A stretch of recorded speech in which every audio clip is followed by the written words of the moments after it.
Arukugamba ha mukoro gwo kusima okwishemere lya Bweranyangi Girls aha bwarahanga kuba basa bakahikaje bigezo byabo hebya senior 4 hamwe na senior 6 aha umwaka 2025. Right Reverend Johnson Twino Mujuni Bishop w'ubureberezi bwa Western Kole Diocese agizire ngo entasima heburo wajereza. Do you thank your parents? Don't brag. You don't have even to answer what you pray, but answer in your heart. Do you thank that mother that pushed you here?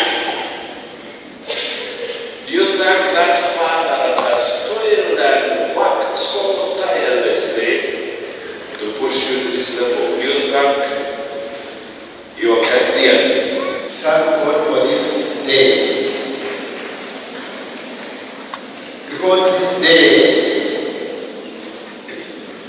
is a sign of victory.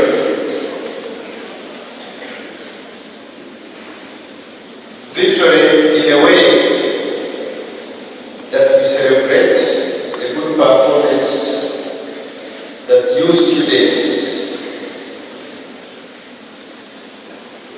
displayed when we received the results of last year. Bishop ayihanangiriza beji okufayo munonga okurebeka ngo tubaje musabazire babo abaruko bahabura kimwe umbe kwatirine no kushoma. Museye wawe ayisoke abaze kuri museye n'ishaha abo mwana ukoreje. Bora tugira ngo museye oya mushanga ni wo wakoreje. Aroba kwetu museye gwashane umwana w'apu. She has performed so poorly that they need to talk it over with her parent. And then your parent comes here. Whatever, no manya wazo nozo kisomero, no mwana wawe akoserekoni, ni unono shoto kuhusu.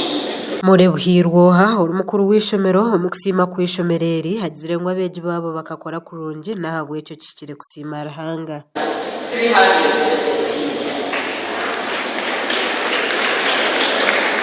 In academics, we did register a great improvement compared to 2024. In UCE 2025, we had 2 campuses that performed exceedingly well, and our model grade was B.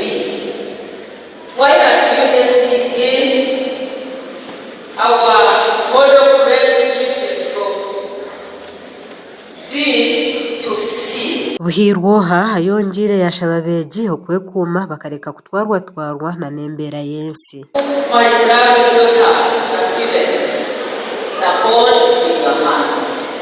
Stay focused. Uphold all the core values of God-fearing, integrity, hard work, humility, teamwork, and honesty. I want to say this: success has many fathers, but failure is an orphan. Umuhabeji abakozireje bigezo bya senior 4 umwaka gwahwire otugambireho nawe hasimira rahanga ahabwa results nungi ahakuba urugendo rukaba rutanguhi. Sema rahanga munonge cyo kubanza because okwijaha nawe reba story yanje kika story cyaburije. I remember nkaruga mu secondary school, a very cheap school, that very deep, very deep. Yeah. Kuri shitiraha nashaba umwanya bukabitanguhi bampereza umwanya nashaba rahanga munonga kugira ngo umukama agire yankora and rahanga kacinkore sinabintu mushaba. Aha muherugo kushaba habeji abakozireje bigezo byabo hebya senior 4 na senior 6 batongere birabo okubasima. Gashakwa Olivia na Sasira muri Bushenyi aha bwa Tayari West.